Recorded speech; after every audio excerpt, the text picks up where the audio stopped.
Hello అందరికీ welcome back to Shantipriya talks. ఈరోజు video ఏంటంటే గ్రీన్ ఎగ్ కర్రీ ఎలా చేయాలో చూసేద్దామా.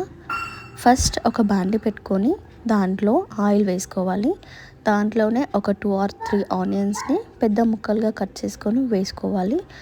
అండ్ దాంట్లోనే మీ కారానికి సరిపడే పచ్చిమిరపకాయల్ని మధ్యలోకి కట్ చేసుకొని వేసుకోవాలి. ఇక్కడ ఈ వీడియోలో చూపిస్తున్న విధంగా వేసుకోండి. అండ్ దాంట్లోనే వెల్లుల్లి, మీకు కావాలనుకుంటే అల్లం కూర వేసుకోవచ్చు. దాంట్లోనే నేను ఒక 10 అలా జీడిపప్పు అనేది వేసాను. వీటన్నిటిని కూడా మంచిగా ఫ్రై చేసుకోవాలి.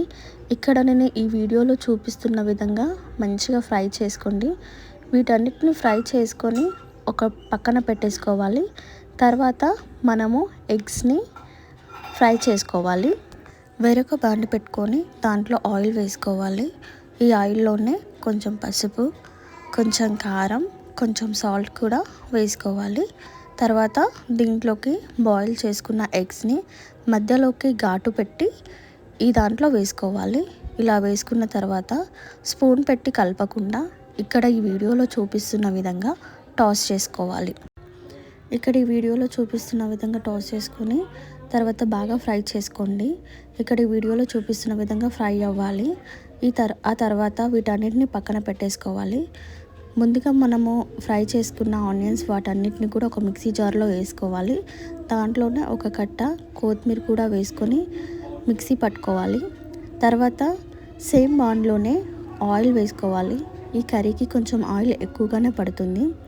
ఆ తర్వాత ఇక్కడ ఈ వీడియోలో చూపిస్తున్న స్పైసెస్ అన్నిటిని కూడా ఆయిల్లో వేసుకోవాలి. వీటన్నిటిని ఫ్రై చేసుకోవాలి.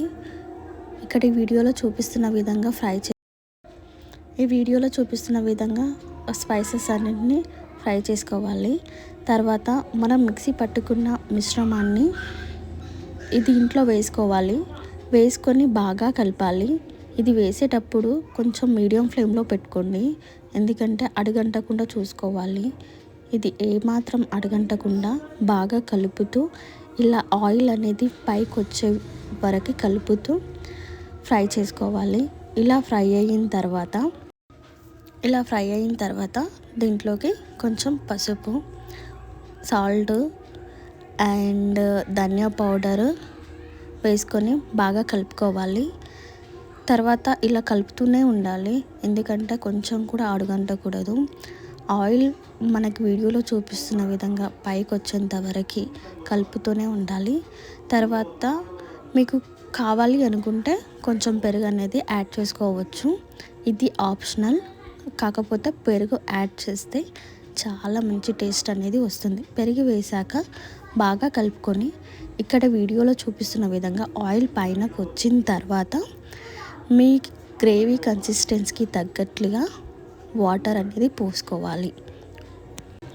వాటర్ యాడ్ చేసిన తర్వాత ఇక్కడ ఈ వీడియోలో చూపిస్తున్నంత విధంగా మనకి ఆయిల్ అనేది పైనకు తేలుతూ ఉంటుంది. అలా తేలిన తర్వాత మనము ఫ్రై చేసుకున్న ఎగ్స్ అనేటివి దాంట్లోకి వేసుకొని ఎగ్స్ అన్నిటికీ కూడా మంచిగా గ్రేవీ పట్టేలాగా కలుపుకోవాలి. ఇక్కడ ఈ వీడియోలో చూపిస్తున్న విధంగా బాగా కలుపుకోవాలి. అలా కలుపుకున్న తర్వాత ఒక 5 minutes అనేటి అలానే ఉంచేసేయాలి. సో దానివల్ల ఏంటంటే కర్రీకి కావాల్సిన ఎగ్స్ అన్నిటికీ కూడా కర్రీ బాగా పట్టుద్ది. ఆ తర్వాత ఇలా కొంచెం ఆయిల్ కూడా పైనకు వచ్చిన తర్వాత కొంచెం కసూరి మేతి, ఇది కూడా ఆప్షనల్, కసూరి మేతి కొంచెం నలిసి వేయండి. ఆ తర్వాత కొత్తిమీర కూడా వేసుకోండి. సో ఆ తర్వాత ఒక 2 minutes ఉంచేసి బంద్ చేసేసేయండి. సో ఇది చపాతీలోకి కానీ రైస్లోకి కానీ చాలా బాగుంటుంది. Thank you.